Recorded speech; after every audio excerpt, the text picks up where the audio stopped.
हाँ भाई, नमस्कार। आज हम रउआ लोग के दिखाएम कि जब हम बाहर निकले नहीं ठंडा में कुछो काम करे, जैसे अभी हम बर्फ़ साफ करे जाते नहीं तो हम कैसे तैयार होके नहीं। आदमी 10,000 अलग अलग तरीके से तैयार हो सकेला लोग, बस मेन खाली गोल ही है, बाकी हमनी के अपना आप के पूरी तरह से ढक लेवे के बाद तो उहे करे ओकरे तैयारी हम रउआ लोग के दिखाएम। काहे कि अभी बाहर के जौन तापमान बा वो -20 होई, करीब -20-22 के लगभग। तो ओकरे खातिर हम कैसे तैयारी करें उ रउआ लोग के दिखाएम। अभी हम घर में बानी, बाहर -20 बा और हम अभी कुछ नहीं के पहन ले।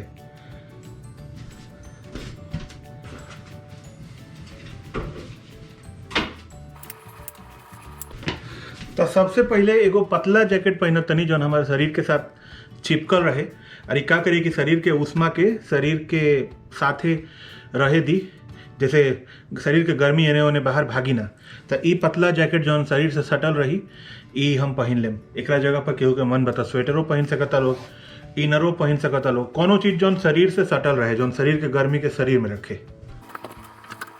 अब एकरा के हम डाल लेम। मफलर है ई, काहे हम पहले डालत नहीं, काहे कि हमरा के अभी एकरा ऊपर और जैकेट पहने के बाद ओकरा बाद मफलर डालेम तो बीच में गैप हो जाई, तो ओमे से हवा घुस जाई। अभी जौन बा गला हमार खाली बा, तो अभी खाली गला में ही पहनेम तो ई अच्छा से गला में चिपकी और हवा के अंदर ना जाए दी।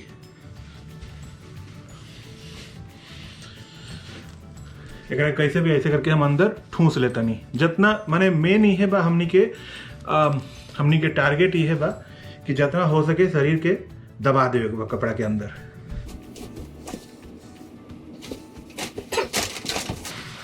एकरा बाद हई कहाला स्नो पैंट, जौन आदमी लोग पहनेला लोग बर्फ में, जौन लोग जाएला, चाहे जौन आदमी बाहर कोनो काम उम करे जाएला बर्फ में, चाहे बाहर स्कीइंग करे हवा पर पहाड़ पर जा करके जौन लोग वो करे लो स्केटिंग, तो वो लोग पहनला ऐसा टाइप के पैंट जौन बाहर से देखी तो पूरा वाटर प्रूफ बा।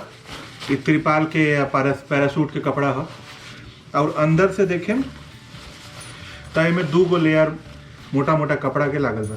तो उसे का होला कि अंदर गर्मी रहेला और बाहर से ही पानी वानी में चाहे बर्फ में जाए से वो ठंडा के बाहरे रखेला, वो इंसुलेशन के काम करेला।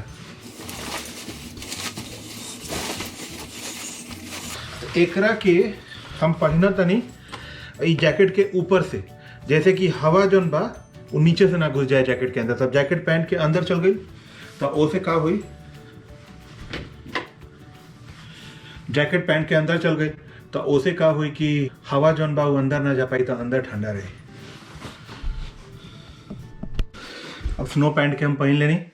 अब बारी बा दूसर का जैकेट के।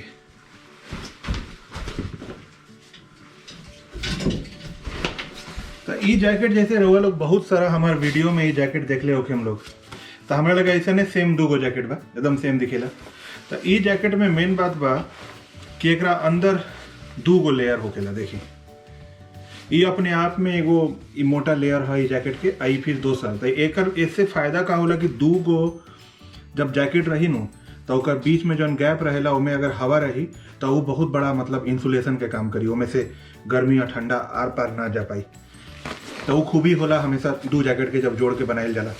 और ई जैकेट में दिखाएम रउआ लोग के,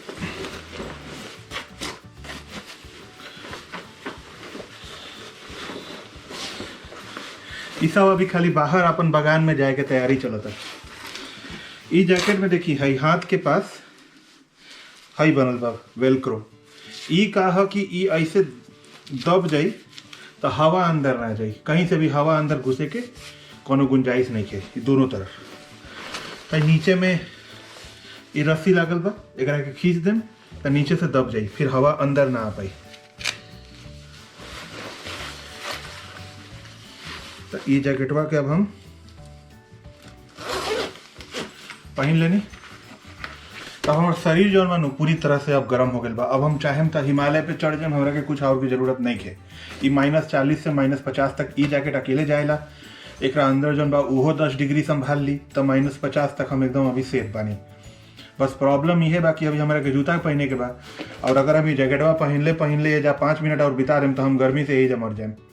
तो अभी हम ये जैकेटवा के चेन खोल लेते नहीं, तब तक हम जूता पहने में, दस्ताना पहने में, तब तक खातिर। और फिर बाहर जाए तो हम जैकेटवा के चेन लगा लें।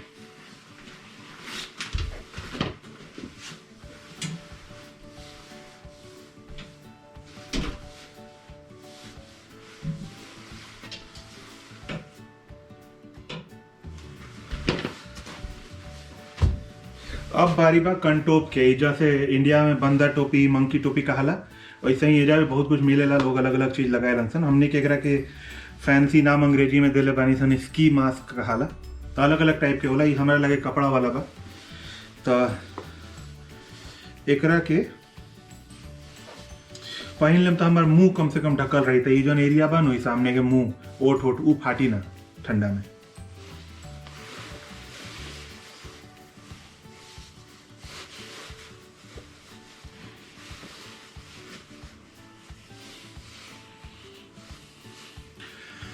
ये जो हमरा लगे भाई बहुत तरीका से पहनल जा सकेला। जैसे ये मुंह अभी ढकले बा, अभी खींच देम तो एकरा के चाही तो हम ऐसे करके नीचे बना ली। एकरा के चाही तो हम पूरा के पूरा खोल के ऐसे करके मफलर बना ली। जैसे मन हमारे के वैसन कर सकेनी।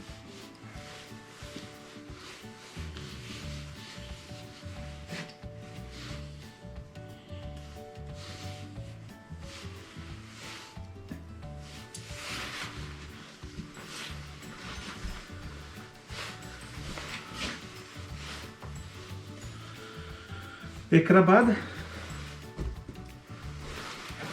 पीछे जो जैकेटवा रहे एमे एगो टोपी बा, जगह हम यूज ना करे नहीं।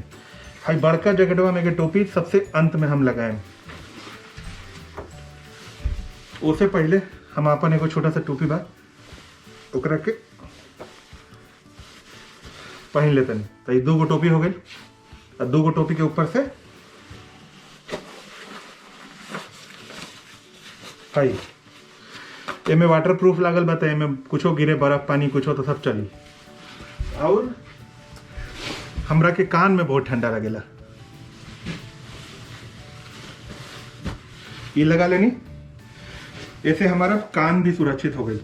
तो अब एमे कहीं से भी ठंडा घुसे के कोनो चांस नहीं है। आंख में एगो चश्मा मिलेला हमरा लगे बा, हम ना लगाए नहीं। लेकिन अगर हम ऊ लगा लेम तो हो गई, हमारा आंख भी एकदम सुरक्षित।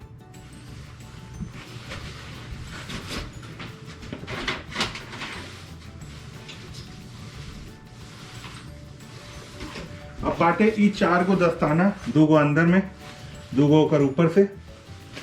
ई हम बाहर जाए देखें कितना ठंडा बा, वो हिसाब से पहने। पतरका तो पहनबे करें, और अगर जरूरत पड़ी तो मोटको पहन लें। सबसे बड़ा प्रॉब्लम ही बा कि इतना कपड़ा पहनने के बाद जब बाहर में जब काम करे नहीं तो कुछ देर में शरीर के जो गर्मी बा ओकरा चलते शरीर पूरा गर्म हो जाला, पसीना चुहे लगेला। जो ठीक बात नहीं है कि पसीनवा एजा आवते ही बर्फ बन जाई। तो उहो कंट्रोल करे के पड़ेला। माने इतना भी ज्यादा ना पहन लगे पसीना चुहे लगे। तो जैसे ही हो जा गर्मी लागे लगी तो 1-2 गो लेयर हटाए के हुई।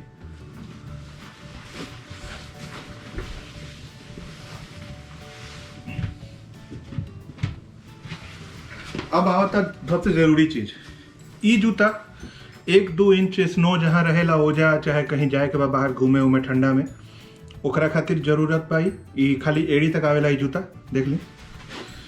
और हाई जूता एकदम से जहाँ बर्फ में जहाँ पैर धंस जाई ओजा खातिर बा। तो अभी हम जाते नहीं बाहर थोड़ा सा बर्फ उर्फ साफ करे खातिर, तो हम ई वाला जूता पहन लें। क्योंकि ये जूता में ग्रिप भी अच्छा बा नीचे में, देखी।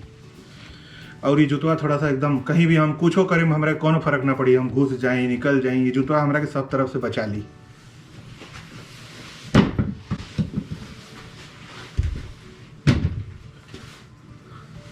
अभी हमरा के सिर में पूरा गर्मी लागे लागल, 3-3 लेयर पहन ले बानी। तो अभी हम का करें कि 2 गो टोपी के अभी खोल दें। अब बाहर जाए देखें कैसन बा तब पहने। अभी हम एकरा का ऐसे ही हाथ में लगा लेतनी। आई टोपिया के हम एजा पॉकेट में डाल लेतनी। अब हम थोड़ा जूता पहना तनी।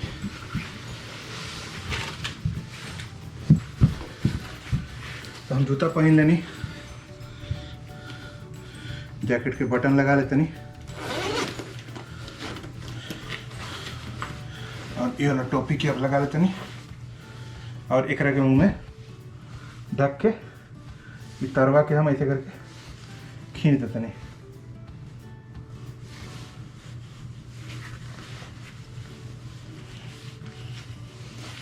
और एक रख के पीछे लगा देते हैं। अब देखिए हमरा के ऊपर से नीचे तक देखिए, ये हमारे सिर के टोपी 3 गो ना 3 गो नहीं, ये वाला टोपी अभी नहीं की पहन ले, पॉकेट में रख ले बनी। जैकेट हो गए 3 गो लेयर, और नीचे है स्नो के पैंट, और नीचे में है बड़ा वाला जूता। अतना पहन के निकले तो ठंडा कुछ करी तो हम पूरा से ठंडा के साथ लड़े खातिर एकदम तैयार बनी। और एक बार बाहर चल जाए 5 मिनट के बाद हमारे जौन शरीर बा वो एकदम ठंडा के साथ सेट हो जाई, फिर हम आराम से खेलेम कूदेम चलेम गिरेम पड़ेम कुछो करेम, कोनो फर्क ना पड़ी। रोड के किनारे बैठ जा, रोड के बीच में गिर जा, एकदम शरीर अब पूरी तरह से सेफ और सिक्योर हो गई बा।